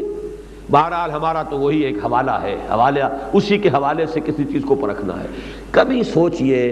کیا حضور صلی اللہ علیہ وسلم عرب میں انتخابات کے ذریعے سے نظام کو بدل سکتے تھے؟ اور اگر سمجھیے چلیے یہ تو بہت دور کی بات ہے، یہ اس صدی میں 14-15 سال پہلے کیا خمینی صاحب کے ذریعے سے علماء کی حکومت اور بادشاہت کا خاتمہ ختم ہونا اور علماء کی حکومت قائم ہونا قیامت تک ممکن تھا انتخابات کے ذریعے سے؟ تو کچھ تو حقائق کو دیکھنا چاہیے، کچھ تو عقل سے کام لینا چاہیے، کیوں اپنی آنکھیں بند رکھنے ہی پر مصر ہیں؟ لیکن جیسا کہ میں نے عرض کیا تھا، اب تو بات جو ہے وہ ثم لترونها عین الیقین تک آ گئی ہے، اب تو آنکھوں سے دیکھ لیا ہے، کیا نہیں کیا ہم نے، کیا کیا نہ کیا دیدہ و دل کی خاطر، سب کچھ کر کے میں یہ سمجھتا ہوں بڑا خیر ہو گیا ہے یہ کہ جو کچھ ہو سکتا تھا پسترین عوامیت کی سطح پر بھی آپ اتر آئے، آپ نے اپنے سارے سابقہ جو ہے وہ جو بھی روایات ہیں ان سب کو تج دیا، سارے سجدہ سہو بھی کر لیے، پھر آپ کو پورے پاکستان میں 3 سیٹیں ملی۔ اب بھی اگر آنکھ نہ کھلی، اسی لیے اس 2 ورقے کے شروع میں سرورق پر جو آیت ہے الم یعن للذین آمنوا ان تخشع قلوبہم لذکر اللہ وما نزل من الحق، اب بھی وقت نہیں آیا، کیا اب بھی آنکھ نہیں کھلے گی؟ اس میں جو میں تجزیہ کرنا چاہتا ہوں وہ یہ ہے، دیکھیں جیسا کہ میں نے شروع میں عرض کیا تھا کہ جہاں تک تو مذہبی جماعتوں کا معاملہ ہے مجھے ان سے کچھ زیادہ دلچسپی نہیں ہے، 3 باتیں میں ان کے بارے میں آپ کے سامنے رکھ دیتا ہوں۔ نمبر 1، میرے نزدیک ان کا تصور دین محدود ہے، وہ مذہبی جماعتیں دینی جماعتیں نہیں، ان کا رول ہے ایک بہت قیمتی رول ہے، وہ رول ہے دفاعی، دین کے خلاف کوئی فتنہ اٹھتا ہے تو وہ اس میں اس کا راستہ روکنے کے لیے کھڑے ہو جاتے ہیں، علماء کا یہ رول ہے اور یہ مثبت رول ہے، ایک اعتبار سے بہت مفید رول ہے، فتنہ انکار حدیث ہو، فتنہ انکار سنت ہو، فتنہ قادیانیت ہو، اس کے لیے علماء جو ہے وہ پورے زور سے اس کی مدافعت کرنے کے لیے تیار رہتے، لیکن احیائی دین کا احیاء، دین کا وہ جامع تصور، وہ ان کے نہ اس کی صلاحیت ان میں ہے، نہ انہوں نے جدید جو بھی علوم ہے ان کا مطالعہ کیا ہے، نہ ان کی وہ سوچ ہے، اس حوالے سے جو شے ہے وہ بھی مانی ہے، جو نہیں ہے اس کا بھی اقرار کی۔ تیسری بات میں یہ سمجھتا ہوں کہ اگر کوئی صحیح معنی میں انقلابی تحریک، کوئی مزاحمتی تحریک اگر بھٹی یہاں گرم کر دے گی، کچھ لوگ سرفروش میدان میں آ جائیں، پھر علماء اور ان کے معتقدین اور منسلکین جو ہیں ان مذہبی جماعتوں کے لوگ بھی میدان میں آ جائیں، کھنچ آئیں گے، اس لیے کہ ان کے اندر بہرحال ایک حمیت تو ہے دین کی، مذہبی جذبات تو ہیں، لیکن یہ کہ پہلے کسی جماعت کو وہ کام کرنا ہوگا، ایک مضبوط جماعت میدان میں آ چکی ہو، سر بکف ہو کر اور کفن بردوش ہو کر، اور انہیں نظر آ جائے کہ یہ دین کے لیے آئے ہیں، دنیا کے لیے نہیں آئے، یہ اقتدار کے بھوکے نہیں ہیں، دنیا کے کتے نہیں ہیں، تو پھر میں سمجھتا ہوں کہ علماء بھی اس میں آئیں گے۔ میرے نزدیک تو تبلیغی جماعت شاید اس وقت سب سے زیادہ سورس بن جائے اس کے اندر عددی قوت فراہم کرنے کے لیے، لیکن یہ کہ اس کے لیے پیش قدمی اس رخ پر کرنا، اس کی توقع ان سے مت کیجیے۔ میری ساری بحث اصل میں اس تحریک تجدید و احیاء دین سے ہے، اصل میں اقامت دین، جس کا تصور دین کا تھا، مذہب کا نہیں،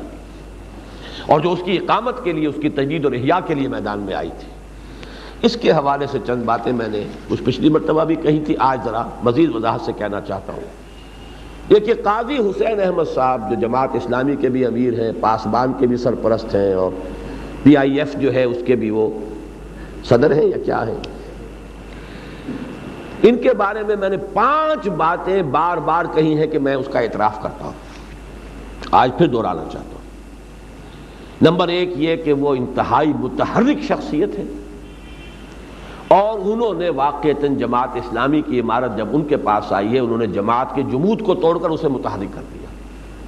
یہ بات میں مانتا ہوں صحیح ہے۔ اب اس میں لیکن کیا ہے، رخ غلط ہو تو جتنا متحرک آدمی ہوگا اتنا ہی زیادہ غلط ہو جائے گا۔ آپ غلط راستے پر جا رہے ہیں تو جتنا تیز دوڑیں گے اتنا ہی دور جو ہے وہ نکل جائیں گے جلدی جلدی۔ نتیجہ کیا نکلا ہے، طوفانی انتخابی مہم بھی انہوں نے چلا لی، عوامیت کی انتہائی پستی تک انہوں نے اپنے آپ کو اتار لیا، لیکن نتیجہ کیا نکلا ہے، اس ملک کی سیاسی اور صحافتی ادب میں جیسے ہمارے ہاں پہلے کوئی شیخ چلی کا ایک کردار ہوتا تھا مزاحیہ، یا ایک وہ ملا نصر الدین کا ایک کردار ہوتا تھا مزاحیہ، حاصل یہ ہوا ہے کہ قاضی حسین احمد صاحب کی شخصیت نے اس ملک کے سیاسی اور صحافتی ادب کو ایک مزاحیہ کردار فراہم کر دیا۔ قاضی آ رہا ہے اور قاضی جا رہا ہے، اور قاضی نہیں آ رہا اور قاضی سوچ رہا ہے، اور قاضی پچھتا رہا ہے، اور قاضی دیکھ رہا ہے، یہ تماشا ہو رہا ہے۔ اور یہ میں کسی خوشی سے نہیں کہہ رہا، میں آپ کو بتا دینا چاہتا ہوں یہی استہزاء میرا ہوا ہے اس ملک کے اندر، اور یہ ہوگا، میرا بھی ہوگا، اور تمام جو بھی دین کے ساتھ کوئی تعلق رکھنے والے ان کا ہوگا۔ یہ صرف قاضی صاحب کا مسئلہ نہیں ہے۔ میرے بارے میں کہا گیا دی موسٹ ہیٹڈ پرسن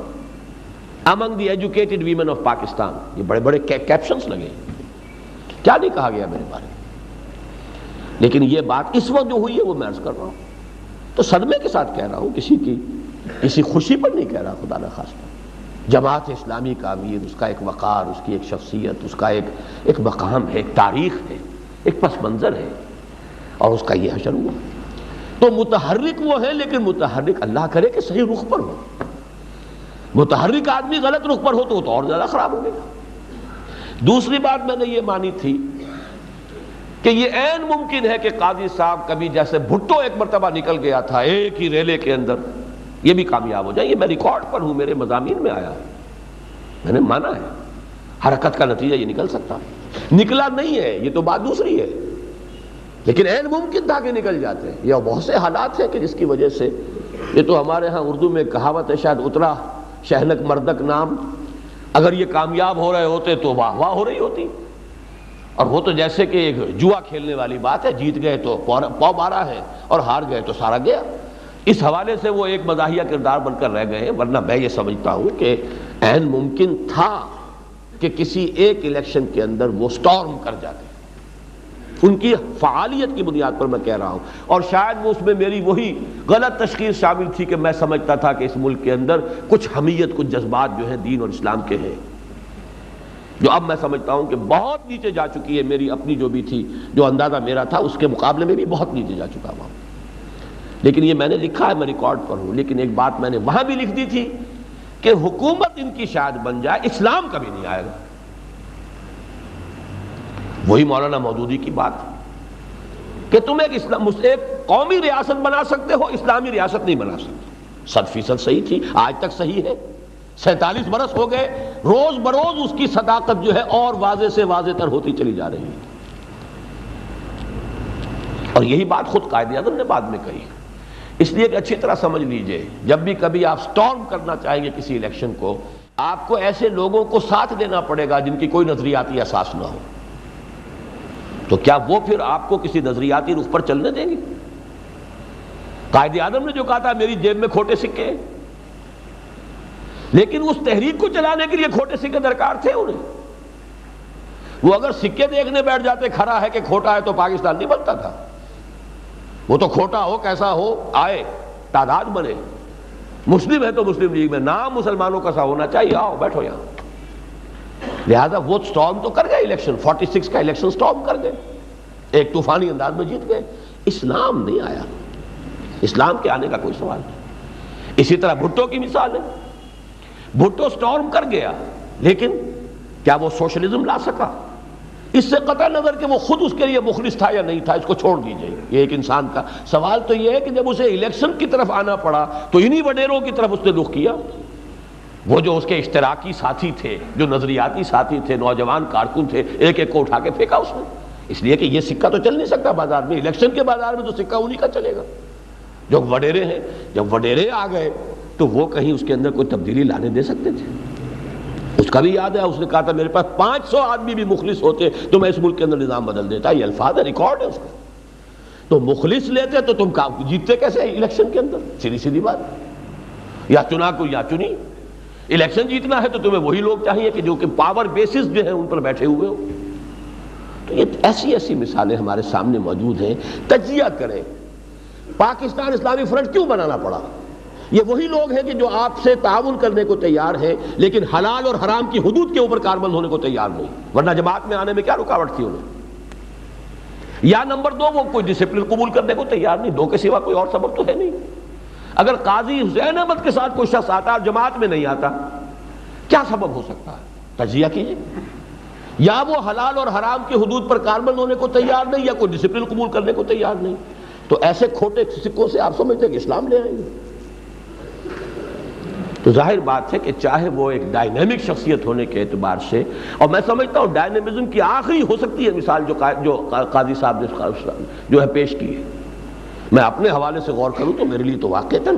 وہ بہت ناممکنات میں سے، جتنی حرکت اور جتنی محنت اور جتنی بھاگ دوڑ انہوں نے کی۔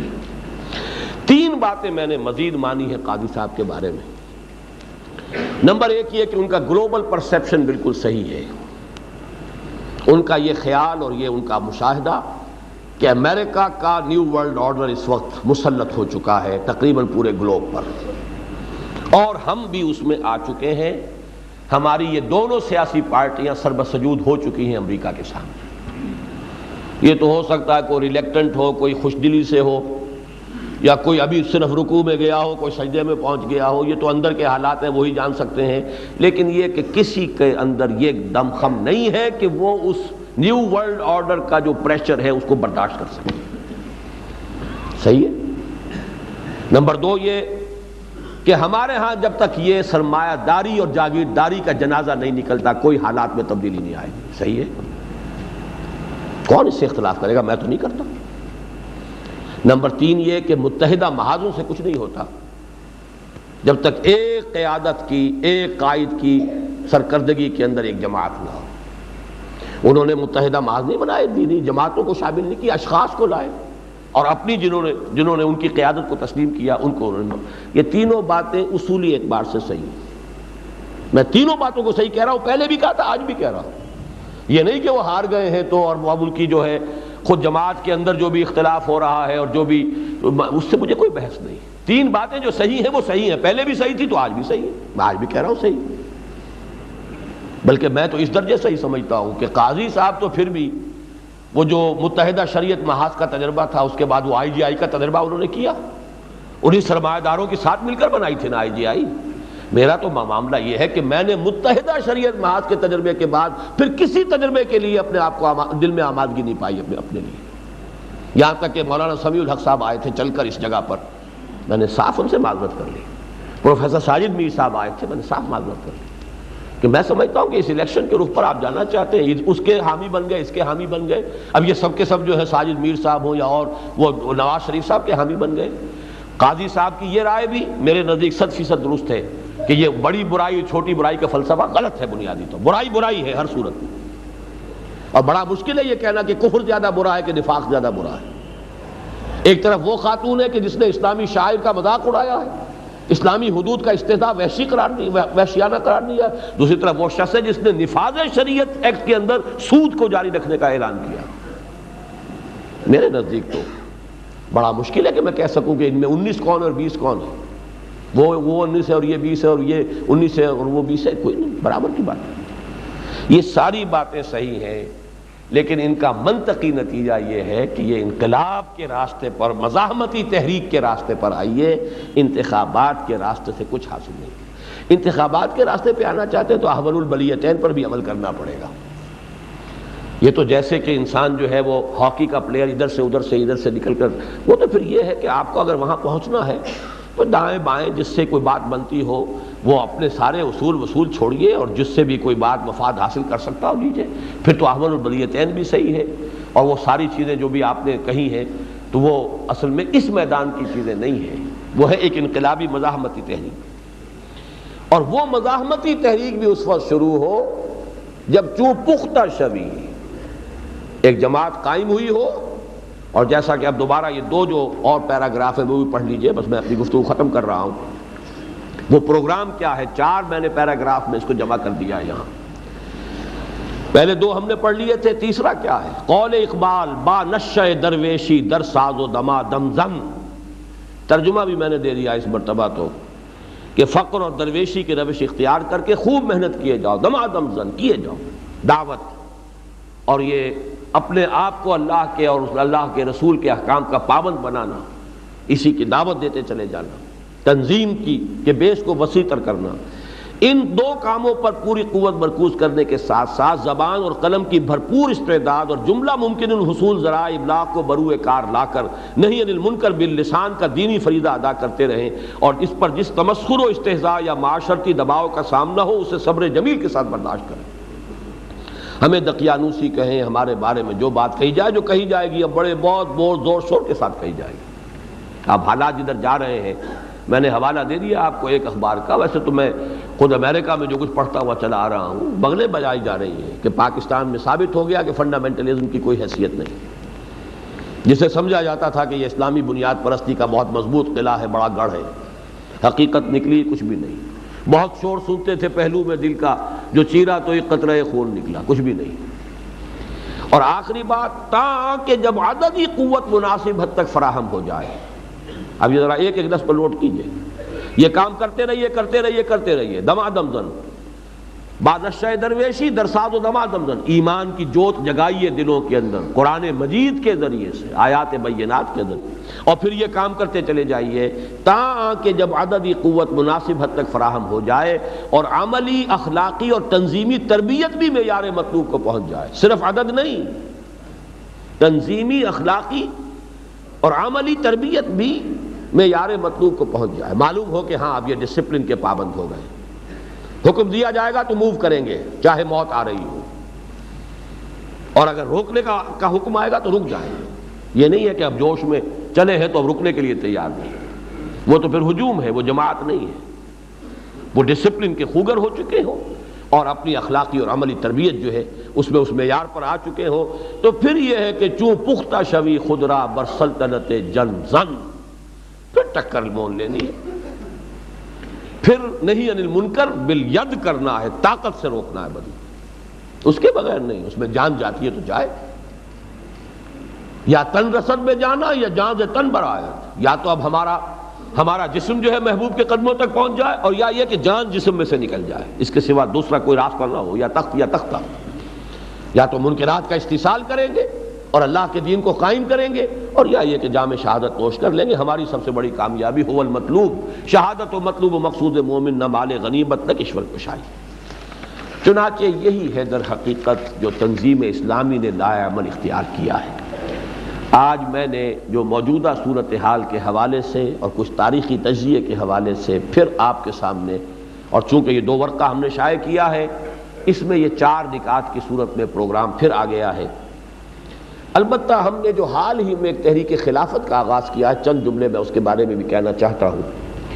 اس معاملے میں بھی ہماری جو انتخابی سیاست کے اندر حصہ لینے والی جماعتیں ہیں، ان کی طرف سے اب تک 2 بہت بڑی کوتاہیاں ہوئی۔ نمبر 1 یہ کہ انہوں نے اسلامی نظام کا نعرہ لگایا ہے، صرف ایجوکیٹ نہیں کیا کہ اسلامی نظام کیا ہوتا ہے، معین نہیں کیا، وضاحت کے ساتھ نہیں بتایا۔ نمبر 2 بعض چیزوں کا کتمان کیا ہے، کیونکہ سیاسی مصلحت جو ہے، مصلحت نیست کہ از پردہ بروں آید راز، چنانچہ اسلامی ریاست کے اندر غیر مسلموں کی پوزیشن کیا ہے، کوئی بات بھی کرنے کو تیار نہیں۔ یہ ذمی کی گالی جو پوری دنیا نے بنا دیا ذمی گالی ہے، اسلامی ریاست کے اندر تو غیر مسلم ذمی ہے، لیکن کوئی کہنے کو تیار نہیں، خاموش رہو۔ اسی طریقے سے جاگیرداری کیسے ختم ہوگی؟ بیان کریں نا۔ حضرت عمر رضی اللہ تعالیٰ عنہ کے اجتہاد کا نام لینے کو کوئی تیار نہیں، ختم کر دیں گے، یہ کر دیں گے۔ بھئی کیسے کرو گے؟ نظام کو پوری طریقے سے واضح کرو، لوگوں کو یہ کر دیں گے اور یہ خوشحالی ہو جائے گی، کیسے کرو گے؟ اس اعتبار سے ہم نے یہ جو کمی ہے اس کو پورا کرنے کے لیے پبلک ایجوکیشن کے لیے تحریک خلافت، اس میں ہم نے معاونین کا درجہ رکھا ہے۔ وہ بات جو تنظیم اسلامی کی ہے، ایک عہد اللہ سے کرو، انی واحد اللہ ان احجر کل ما یکرہہ واجاہد فی سبیلہ جہد استطاعت، یہ عہد اللہ سے کرو۔ اور اس جہاد کے لیے ایک بیعت جو ہے کر رہے ہو اس جماعت کے امیر کے ساتھ، جو حکم دو گے مانیں گے، ہاں شریعت کے خلاف ہو تو نہیں مانیں گے، شریعت کے دائرے میں ہو تو وہ آسانی ہو یا مشکل ہو، چاہے ہماری طبیعتیں آمادہ ہوں چاہے نہ ہوں، ہمیں اپنی طبیعتوں پر جبر کرنا پڑے، چاہے دوسروں کو ہم پر ترجیح دے دیں، اور جن کو بھی آپ بنائیں گے صاحب امر ان سے جھگڑیں گے نہیں، یہ معاہدہ جو ہے اس امیر جماعت کے ساتھ۔ لیکن یہ کہ تحریک خلافت معاونین، تاکہ ایک پبلک ایجوکیشن کے پروگرام میں ان کی صلاحیتیں، ان کے تعاون سے بھی بھرپور فائدہ اٹھایا جا سکے، یہ ہے تحریک خلافت۔ تو یوں سمجھیے کہ در حقیقت جو جڑ ہے ہمارے اس کام کی وہ وہی ہے، قرآن مجید کے آیات بینات کا پرجوش اور وسیع پیمانے پر لوگوں کے اندر عام کرنا، تاکہ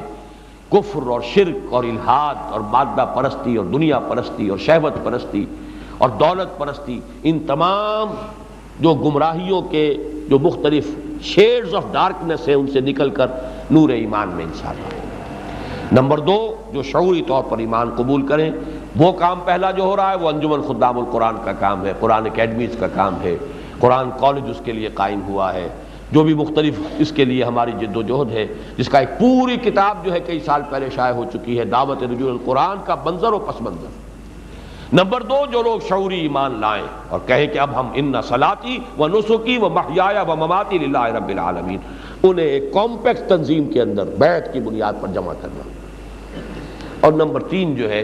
لوگوں تک پہنچنے کے لیے تحریک خلافت کے حوالے سے آسان فہم ایک لفظ ہے، اور کچھ نہ کچھ ذہنوں میں تصور بھی موجود ہے کہ خلافت کا نظام کیا تھا، اس کی برکات کیا تھی، اس کے حوالے سے ایجوکیٹ کرنا، اور یہ عوامی سطح پر بھی ہو اور انٹلیکچوئل کے لیول پر بھی ہو۔